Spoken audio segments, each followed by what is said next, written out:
بسم الله والصلاة والسلام على رسول الله صلى الله عليه وسلم. بريان القاتل بريان يعني قاتل الوارث واتا كسيك دي وارثي خويا كوجيت. طبعا من قديم زمان هبوا ولمسر دمشى بتايبت زور بوا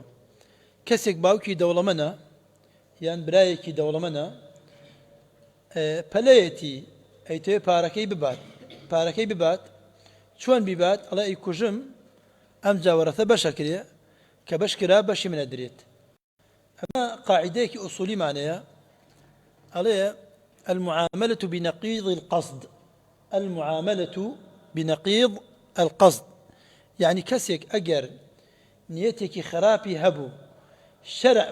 بەچی شێوازی مامەڵەتی لەگەڵاکات بە پێچەوانەی قەزدەکەی ئەو قەزدەکەی ئەوەیە ئەم قاتلە بکوژێت بەشک و پارەکە بۆ خۆی ببات وانە فالشرع يعامله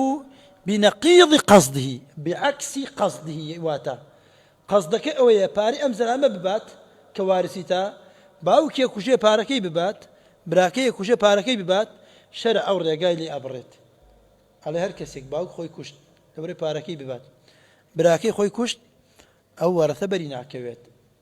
يعني قاعدة تري من استعجل الشيء قبل أوانه عوقب بحرمانه هركسك بلاي كرد لجيكا بيبات بيش أوي كاتي خوي بيت بيش أوي وقت ساتي خوي بيت بيش أوي ببيت مستحقي بوشتا أو عوقب بحرمانه عوقب فعل ماضي مبني المجهول يعني أي بمعنى عاقبه الله بحرمانه من هذا الشيء أو محروم يكاد. أمجا قاتلش يستعجل الورثة يستعجل المال فليتي بباركة شاورناك مرقي خوا مرقي قيباوكي بقريت بمرقي طبيعي بالروات شاورناك أم بياب مرقي طبيعي الروح خوي كوجيت طبعا خوي حقيقة وقدر نشاء أم بياب هلا الرجاء أمريت هلو ساعات كاتو ساعتين أمريت بلام أمكس أوند علمي كما أوند عقلي كما فرجيني قائم الروتان بيت وازاني أجر خوي بكوجي أجل نزجة كاتو خوي أجل هذا الرجاء بلام شوازي سبب مردنكي متعددة كسيكي بحادثة كامرية كسيكي جلطيك لي دائم كسيكي نخوشيك كتب الرأي مليونيات كسيكي خانو بسريع الرخيات كسيكي أمكسك كاتي أخوي أي كوجيت بتصوري خوي قدر نيزقا كاتوا قدر مردني وكسا نيزقا كاتوا بلام خوي نيزقي ناكاتوا عاقبة شر خوي نيزقا كاتوا چونك ام كسا هر بين سلاوه بلا روجه بمريد روجه كي ديكانيه ساعاتك كي ديكانيه بلام ام سببك هلا بجيري سببك ناشرعي هلا بجيري چونك اسبابي مردن شرعيه واسبابي غير مردن ناشرعيه اسبابي مردن تجمعيه ناشرعيه اما سببك كي سببك ناشرعيه بقتله وقتش محرمة لشرعه وطبعا أجل وارث بيت أو كسوارث بيت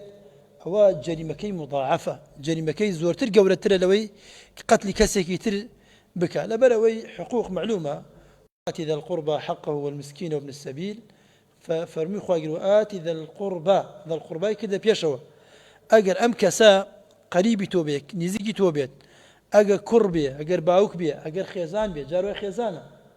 جارو آفرتي شيء بياوكي كوجي لبرشي لبروي بخوته من مالكي يعني بعكسه بياوك شيء خزانك خوي كوجيت لبروي شيء بكات أعطونه بارس سروتكي بابو خوي أما أنا واردنا وزورش بو لم سرد معنا بداخوا أم كسانا يعاملون بنقيض قصدهم شرع لقال بتشي شواز مملتين غلاكات ببيتشواني نيتكي أوان بارك وربقرن شرع رجاي باركان ليه سنة أما دوشت ليرا تيادر كويت شتي يكم أو كسحر مالك لو باريا وخالد هم أمل لقشتي قرنترا أو رجاء بريتوا كخلكانك هلبسن وارثي خويا بكوشن واتا قتل كما كاتو بو كخلكي بزانيت قاتلك بكوجي ورثي برناكويت نايكوجي برام هذا من باركن برناكوي بوشي بكوشن وانيا واتا أما الشرعي خوي جورا كاتي لم يمنع القاتل من الورثة أما يعني رحمة بالعبادة أساسا ڕەحمەتێکە بۆ ئەوەی کە قەتڵ نەمێنێت کەس وارثی خۆی نەکوژێت. دووهەم بابی مالە، مال يعني تبع الأصل النفس مقدمة على المال، چونکە خوای گەورە نفسی بني آدم لا زۆر بەڕێزەوە، ولقد كرمنا بني آدم، خوای گەورە بني آدمی تەکریم کردووە، نفسی بني آدم لا خوای گەورە عزیزە. واتە ئەم قاعدەیە کە نەهی کە قاتڵ بەری ناکەوێ ئەساسەکەی بۆ ڕەدع عن القتل، يعني قتل نەمێنێ ئەساسەکەی. دوای تبعا بۆ چیش لە بابێکی ترا بۆ پارەکە کە ئەو کەسە يعامل بنقيض مقصودي فلا يعطى من المال، پارەی پێ نادرێت. بەڵام ئەوەی تێدە پێشمان ئەی کەسێک قتل الخطأ، کەسێک چەکێ بەدەستیەوەتە نازانێت، هەروە نازانێت فشێکی لەسی دەرەچێ و باوک خۆی کوژێت، نازانێت براکەی خۆی کوژێت، خۆشی وارثە بۆ براکەی. ئایا ئەم کەسە حکمی وارث چییە لەم کەسەیە؟ ئەم کەسە حکمی چییە؟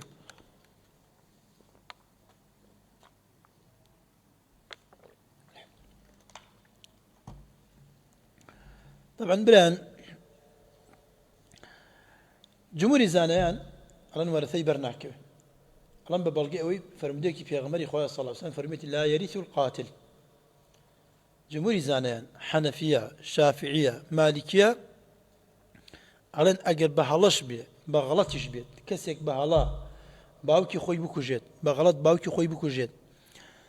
نەیزانی باوکی خۆی کوشت، وەرثەی بەرناکەوێ. ئەڵە بۆچی؟ ئەڵە نەسی فەرمودەکەی پێغەمبەری خوا صلی الله علیه وسلم لا يرث القاتل، ئەڵە قاتل بە مطلقی هاتوتەوە، تەمیزی نەکردو بین قاتل قتل الخطأ وبين چی وبين قتل العمد. بۆیە ئەم کەسە ئەگەر بە هەڵەش بێت مەحرومە بێ لە میراث. ئەمجا ئەڵێ چی؟ ئەڵێ نەک کەسێک ئیدعای ئەوە بکات، ڕۆژێک بێت کەسێک ئیدعای ئەوە بکات باوک خۆی بکوژێت بڵێ نەمزانیوە بە هەڵا کوشتومە.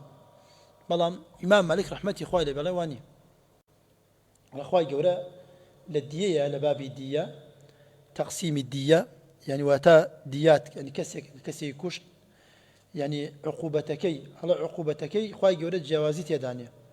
لە بین قتل العمد وقتل الخطأ. ئەڵە لە دیەیە، لە جینایاتە، لە قەساسە خوای گەورە جیاوازی دانا، ئەبێت لە مادەیشە جیاوازی تێ هەبێت. ئەمجا ڕەدی بۆ ئەوە چییە؟ ئەڵێ بۆ ئەوەی کە تو ئەڵێ پێی نەک کەسێک ئیدعای ئەوە بکە بە قەتلی خەتە باوک خۆی کوشتووە، ڕەدەکەی لەسەر ئەو مەسەلەی چییە؟ ئەڵێ ئێمە حکم لەسەر ظاهیرە دەین ولەسەر قەرائین و ئەدلە ئەدەین. قەرائین و ئەدلە و ظاهیری ئەوە بوو ئەم کەسە بە خەتە کوشتوێتی حکمی قەتلی خەتەیە دەینێ. ظاهری شتێتر بوو قاضی حکمەکە بزانم متعمد القتل يا غير متعمد القتل، چونکە ئێمە ئەگەر بێت يعني مطلقا بڵێن پێی محرومی کەین بەبێ ئیستینادی لە القضاء، ئەڵە قضا خۆ حکمێکی هەیە بۆم کەسە، يعني بەدەر لە وەرەسەکە ئەمە کەسێک کوشتووە، يعني بەدەر لە وەرەسەکە حکمێکی ئەم کەسە ئایا مستحقی چی جۆرە عقوبەیەکە، يعني بەدەر لە هینەکەی، بەدەر لە وەرەسەکە. ئەگەر بێت قتل عمد بێت ئەوە بێ خۆی بکوژرێتەوە وبهيت شوازك اصلا ورثه بريناكو بوشي ورثه بريناكو قتل عمد چونك خويا بيها بكوجتوا اي بكوجتي باري چي ديتي هو بي بكوجرتوا دايتو قاتل بتمان بو قاعده اصوليه باس ما كرت من استعجل الشيء قبل اوانه عقوبه بحرمانه او قاعده ترديك باس ما كرت كوتمان يعامل بنقيض مقصوده امان بدل واش خوي قاتل بي بكوجتوا على بلام قتل الخطا يا خونا بي بكوجتوا على كوت النبي بكوجيتوا واتا الشرع خوي يقول لباري قصاص وجنايه حكمك جوازي ده ابي لبابي مالي شا لبابي بارشا ابي حكمك جوازي ابيت حكم جوازك تشيا حكم جواز عليه او بقتل عمد بو ابي ورثي برناكويت، اما قتل خطا بو ورثي بركويت، على ورثي بركويت بلام مرجيكي هي مرجكي تشيا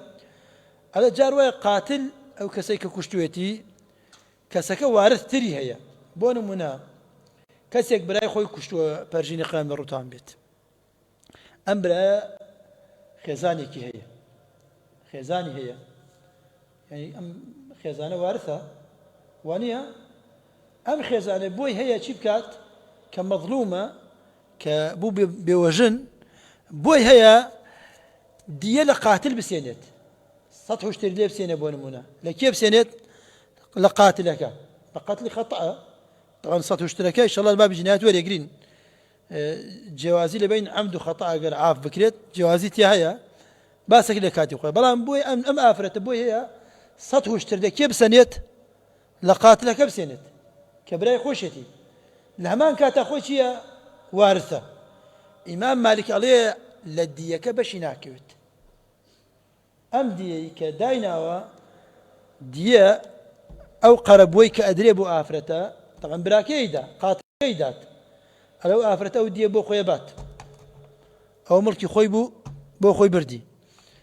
باقي باركي ما وتوا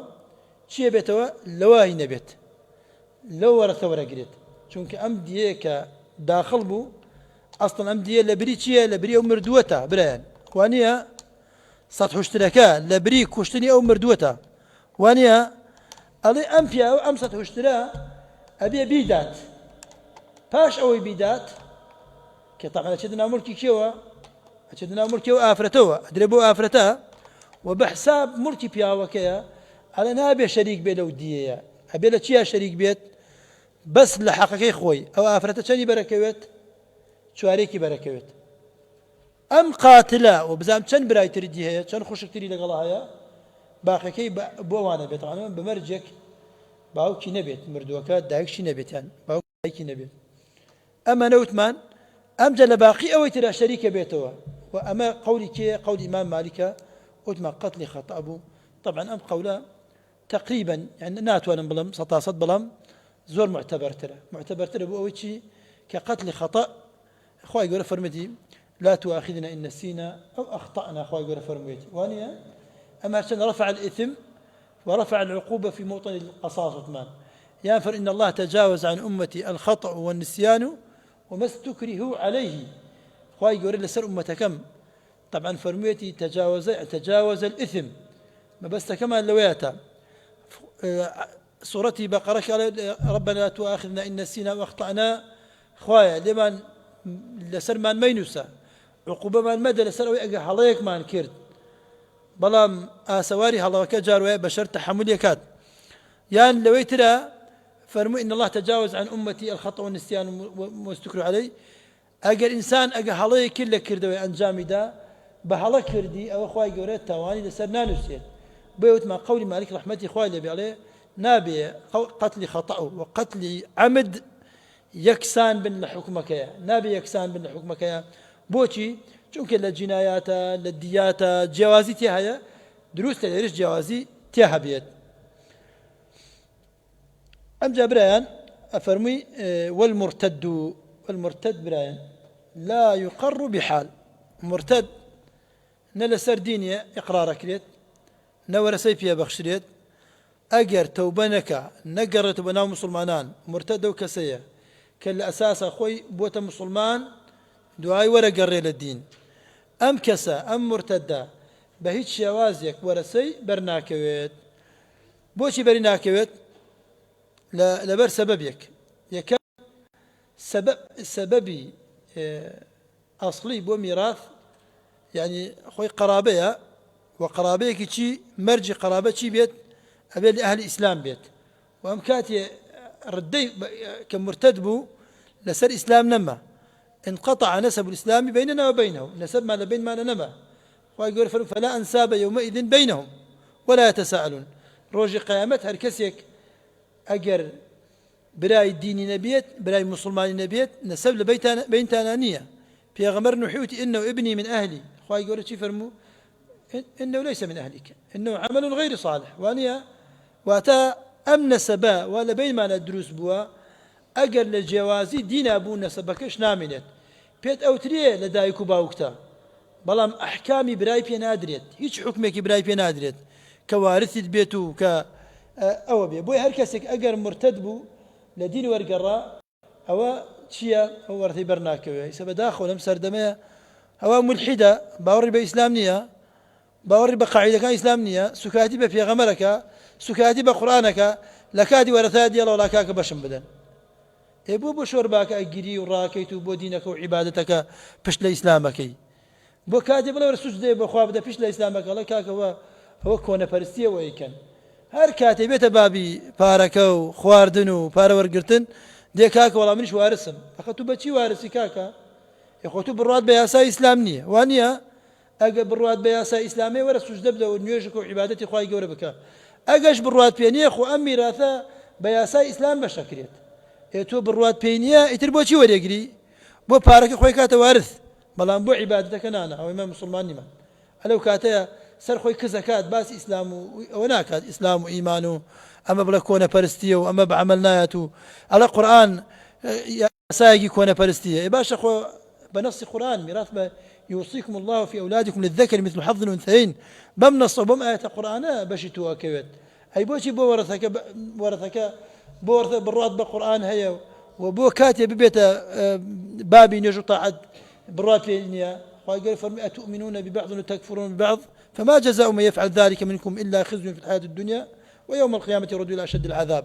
أو يوم إيمان ببشك دينن وإيمان ببشكي تناين أوان لكاتي بارا ورقتنك إيمان يعني مرتد كان ملحد يعني مرتد بران هركز يودي ملحدة ودي باوريهم مرتدة هركز سكاتي بإسلام كرد سكاتي بقرآن كرد سكاتي ببيغمري خوا كرد صلى الله عليه وسلم سكاتي بخواي قورة كرد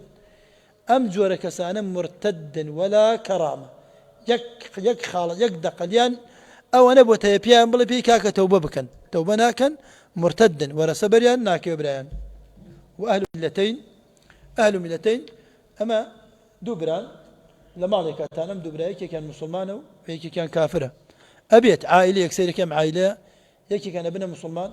هو كان لسر يهودية تمينتو هو كتير لسر قاورية مينتو لسر نصرانية تمينتو أم دو كسا ميراث لبيني أنا باش ناكريت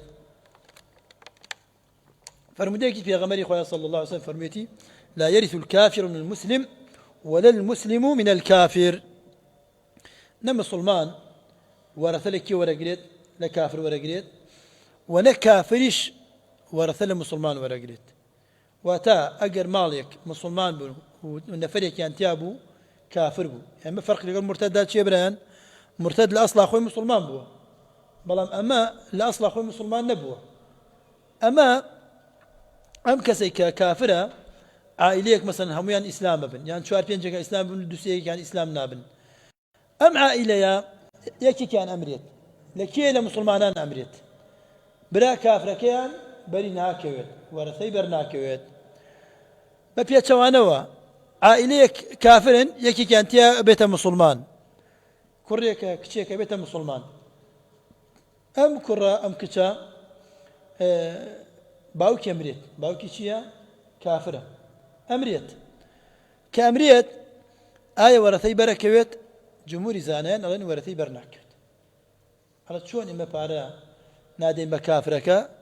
لهمان كاتا بارا لكافرك شو ورناقرين إما بوي عليه بلام هندي لفقهاء مذاهب رحمة إخوان اللي بيه لقال إمام ابن تيمية رحمة إخوان اللي بيه ألين أجر كسر كافر بو وكركي يكتكي مسلمان بو كافرك مرد عليه أو كريان أو كشا بشي أكيول ورثك وري قريت على بوشي على إبرو إما باري كافر بيت بو نفع مسلمانان أم جا قياسك يكردوا طبعا قياسك شي قياسك على شون إما جن نادين بكافر يعني كافر إما جني بينادين وماري لنايت يعني كتشيك شوكا بكافر ماري نايت ونابي بدري بكسي كافر بلان بيتشوانا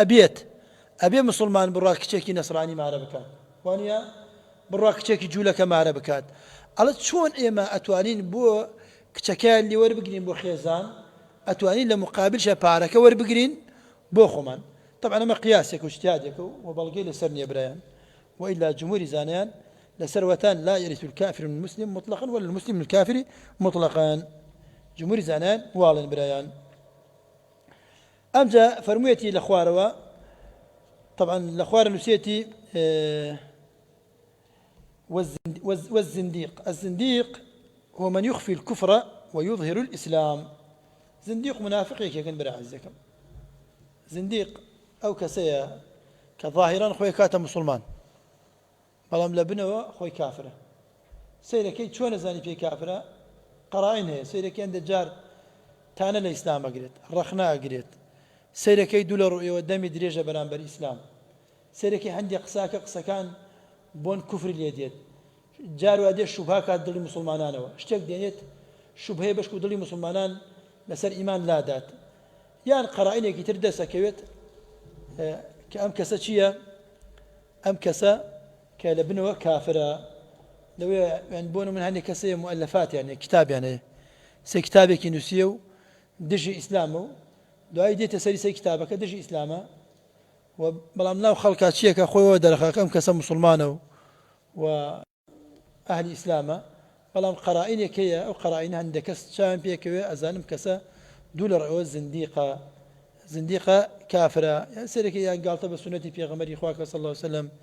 یان گاڵتە بە خێزانەکان یەکات یان گاڵتە بەوە کات مثلا پێغەمبەری خوا چۆن سەروی چوار ژنیمارە کردووە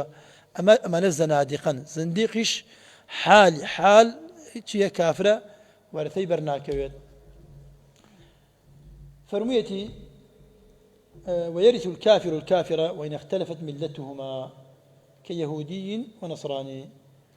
عليه كافر كان لا خوانه اگر مالك كرباوك يكي كان جولك بو يكي كان نصراني بو هر كام كان مرد او كترته انا ورثك وربقلته بري ورثاك بلا مالا شيء على ولا يرث حربي من ذمي وعكسه حربي شي برام حربي كافر يكا اگر يجولك بيت اگر نصراني بيت اگر مجوسي بيت بلام لقل مسلمانان چیان هيا حرب لقل حرب نيمه وكو امريكا اسرائيل اما دولة حربين چونك دائم لمسلمانان دنو تعداء كانوا ظلم كانوا ومستمر من حرباتين لقل انا برام مسألة يعني هندي دولة يعني هندي دولة صلحك لقل انا هيا اما معنى اوني صلح لقل هم اسلام هيا يعني بونو منا قبلين امريكا الى اخره العراق خوشه بلام لقل مسلمان افغانستان وتركيا او دولتان ترى مثلا حرب لقل انا حربي حسابك يا هو كافر حربيه ام حربيه بون موت ما كسك حربي بو لقل مسلمانانا حربي انهبوا شر انهبوا لقل مسلمانانا اجر ام كسا على ولا يرث حربي من ذمي وعكسه ذمي كسكي مسيحية بونمنا في المسيحية قزما أو عرفيك مشهورة وإلا لا يقرون على مسيحية نصرانية أخوي ككسكي نصراني كسكي جولكا هذا لولاتي أماتا لجير حماية أما أجيت لجير شتري مسلمانان أجيت أم كسا جزية أدات ولا مسلمانان أجيت أم كسا نابي كسكي حربي كسكي كافري حربي اگر مرد اگر امش خزمي بو يا كوري بو يا براي بو يا باوكي بو نابي لپاره ذميك ببيت پاره ذميك بو نابيت بوچي چونك دوای او پاره بکار دينه بو دجي مسلمانان او كسي حربيه چكي بيكري اصلحي بيكري دجي مسلمانان وانيا اتو عزيتي مسلمانان بيدا الله والمرتد لا يرث من مرتد ولا من مسلم ولا من كافر اما مرتد ورسي لهيج كسيك وبرناكوت هر كسي مرتد بو لهيج كسيك ورسي برناكوت نا مسلمان نا كسيك يوكو خوي مرتد نا كافريك اگا نصراني بيت يان قاور بيت يان مجوسي بيت لهيج شوازيك وليش شونيك ورسي بو نابيت وثمان بوشي لبرأي مرتد واجبك اوي بدأ لملي برام واجبك اواني اما بمينيته پاره وربگرێت واجبەکە ئەوەیە کە مرتد بوو بدرێ لە ملی بکوژرێت و کەسێک بدرێ لە ملی بکوژرێت پارەی بۆ چیە درێ پێ نادرێ پێی پارە پێ نادرێت چونکە هیچ ئیشێکی پێ ناکات ئەمجا فەرموویت وأقرب العصبات عصبة چیە كل من يرث بسبب ارتباطه بالميت إما لقرابة مباشرة في النسب عن طريق الذكور أو بسبب الولاء هر کەسێک بعصبة نزگایەتیەک خزمایەتیەک لەگەڵ مردووەکەی هەبێت ئەم خزمایەتیەی چی بێت لە ڕێگەی پیاوە بێت لە ڕێگەی ژنەوە نەبێت ڕێگای چیەوە بێت پیاوە بێ ئەم خزمایەتیە وەکو برا وەکو باوک وەکو برای باوکی ئەمجا وەکو بابا ئەمە هەمووی لە ڕێگای چێت و لە ڕێگەی پیاوەتە یا ئەمما چی ئەو بسبب ولا ئوتمان ئەو کەسەیە کە کۆیلەیەکە و ئازاد دەکرێت پێ ئەوترێ المەولا ئەمە أقرب العصبات يعني نزیکترین کەس بۆ عەسەبە کە وتمان کە نزیکترین بوو کەس بۆ عەسەبە لە هەمان کاتە نزیکترین کەسە بۆ ویلایەتی لەسەر عەقدی نیکاح هەر کەسێک وتمان هو أقرب العصبات في الميراث يكون أقرب الولاية أقرب الناس ولاية في النكاح يعني أركسيك لميراثة نزكترين كسبو كباري بربكويت ميراثي بربكويت لو ولايته أبوه بشوداني كتشيك أو أولاتره يعني آفرتيك نزكترين كسب على كركيتي نزكترين كسب لكل عصباته كركيتي ببلغيتي لهم يا زورتي بركوت أمجا ابنه الله أمجا كركي وانيا كركي بونو مناقا كركي بتنها بيت لباوك مردوكا زياتي بركوت بوشي چونك أما نزكتر حسابك ليت لباوك مردوكا نزكتر حسابك ليت ثم أبوه يعني أبو الأب يعني مشكية بابا ثم الأخ للأب والأم أو جابراي دايكيو باوكي كبيوتري الأخ الشقيق بيوتري ثم الأخ لأب أم جاكيا أو برايكا تنهى لباوكا لا دايكي نيابري ثم ابن الأخ للأب والأم أم جابرازايك كدايكان شي بيت دايكو باوكان يك بيت برازايك كمردوكا دايكو باوكي لقل باوك أم من داليا دايكو باوكان يكيكا ثم ابن الأخ لأب أم جابرازايك كلباوكو بتنها نقل دايكو ثم العم على هذا الترتيب ثم ابنه أمجع على بمشي وازي ما مش بشوازي شي بشوازي أوي كدايكان وباوكان يكي بيت يعني تنها باوكي بيت ثم ابنه ألا فإن عدمت العصبات فالمولى المعتق أجل أمانة ما أم كساني كباس ما كرت للرجاي بياو بون الدايك للرجاي آفرتونيا أو كاتبو كيا المولى المعتق الرابو كيا الرابو أو كسي ككويليك بو آزاد كرا واتا كسيك هيتش كسيكي نبو كسي نبو أو جوارسي كيا بيت أو كسابي ككويليو آزاد كراوا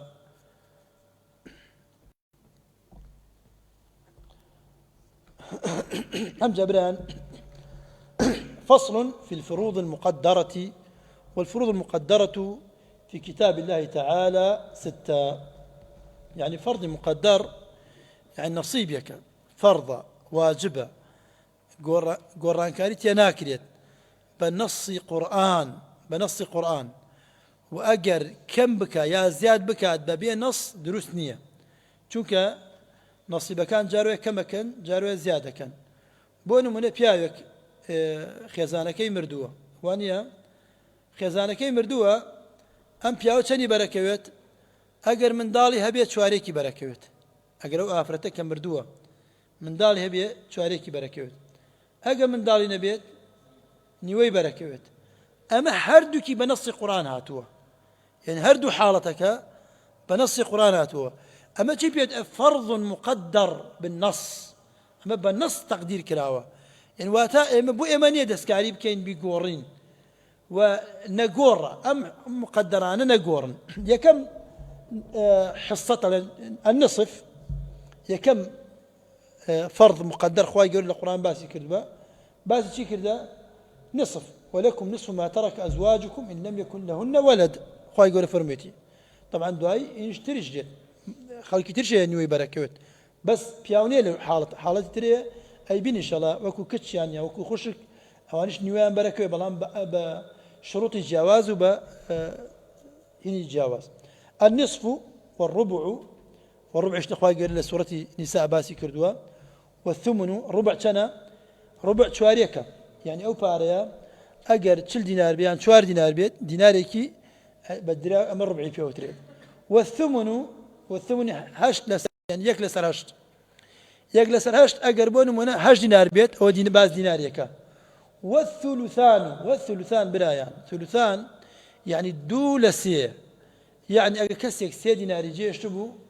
هو 2 ديناری بۆ وارثەکە. طبعا ثلثان زۆر جار بووە کێ دێت للبنات دێت للبنات وللأخوات للبنات والأخوات ديت. والثلث والسيك سيك عادة بوكيا بدايكا وللإخوة لأم إن اجتمعوا خشك كان بلي خشك براء لدايكا وبون أجر يكيان قرد أجر حاجب عن نبو أجر كسي كان نبو حجب عن بكات. والسدس سدسش شاشيكا واتا أجر كسي 6 دينار يبو ديناري كدرت لا وبوكيا بو كسي مستحق شاشيكا جاروا دايكا جاروا باوكا جاروا إخوة والإخوة الإخوات لأم خش كبرى لدايكا و أمجا فرميتي فالنصف يعني نيوا أم نصف وباسكين فرميتي طبعا مسألة كي بقى من البير مالتش العولي بيوتري لازم ورتها نقردوها ورتها نقردو عول إيش تا ورتها نقردوها تقديرك زيادة درجات يعني إن كان دانيا فرض كان دانيا هستا كان زيادة كرده فرض كان الآن عالت المسألة على كذا دعاي باش كان تقسيمة ركليت لهمي كما كريته وبشكو هميان بشيان بكويت أما أقر عول نبيت باسي أو مسألة عول دعاي تتبيشتان إن شاء الله وليقرن إن شاء الله بإذن إخواني جولا. أم جالتي البنت يعني كتش نيوة ورقريت لكي حالتك طبعا حالتك كان أويا كتش أجر كوري لقلان أبو أم كتشك بيايو كمرية تنهاية كتشيكي هي كتشيكي هي أم كتش براي لقلان أما تشن ورقريت نيوة ورقريت يسمى ما باس من شيء باسي نصفة أم نيوة بركي أكويت يكم كتشيكا كبراي لقلان بيت دوام وبنت الابن بيايو كمردوه من دالكيشي كركانشي مردون بلام شي ما وتوا كتشي كوريكي هي يعني بيايك تنها كوريكي هي بونمنا تنها كوركي مردوه كأخوي أمريت كتشي كوري كاني بركويت نيوي بركويت. والأخت من الأب والأم والأخت من الأب وأوجا خشكيك لدايك باوك بيت يعني خشكيك تنها لباوك بيت كأوتمان خشكيك لدايك باوك بيت يعني خشكيك تنها لباوك بيت أما مرجك لقلا مرجك تشيا كأم خشك برايتني لقلا نبيت براي نبيت أو كاتتشنا بابو أخوي تقتنا أخوي نيو أبات أو جاقر. والزوج إن لم يكن معه ولد أو جاء بيايك أجر جنكي مرد خيزانكي مرد وجنكي من دالي نبو أم بياو تنبات نيو أبات مستحق بونيوي ورثك بريان ولم يكن معه ولد ولا ولد ابن نكر هبو أم آفرتا ونكر رزاشي هبو أما تشل ورقريت أما نيو ورقريت أم جابريان إن شاء الله والربع فرض 2 الربع شواريك شمل كان كسكات على الزوج مع الولد أو ولد الابن نما نتمال مرد بياو أجر خزانة كي مرد أم خزانة من دالي نبو شن ورقريت أم بياو نيو ورقريت وانيا على أجر من دالي هبو آفرتك من دالي هبو يان من دالي كي هبو أو بياو كشن ورقريت شواريك ورقريت وتا أم جاء الزوج مع الولد أو ولد الابن وهو فرض الزوجة والزوجات مع عدم الولد أو ولد الابن. أم جاب بيتشوانوا أجر آفرتك بياوكي مرد أجر بياوكي مرد آفرتك بياوكي مرد أم بياوا أجر من دالي نبو آفرتك شواريك ورقريت أجر من دالي هبو آفرتك هشتك ورقريت. بويم زور مسائل عندنا بردسمان الله شيء على خزانك هشتكي بركود يعني هشتكي خوي زور جاروا خلق نازاني أو أجر من دالي هبي هشتكا يعني بلام أجر من دالي نبوك كسر شواريكي بركود طبعا شو شواريكي بركود أجر آفرت اللي قلابو أو مثلا أجر زلامي ويا شوار خزاني يبون منه أجر شوار خزاني 3 خزاني يبو يعني 2 خزاني يبو هميان شريك لو بشوا لو حصة مقدرة. بارك الله لي ولكم أجمعين إن شاء الله باقي كيف بدرس ذاته تاوكين بإذن إخوائي قبراء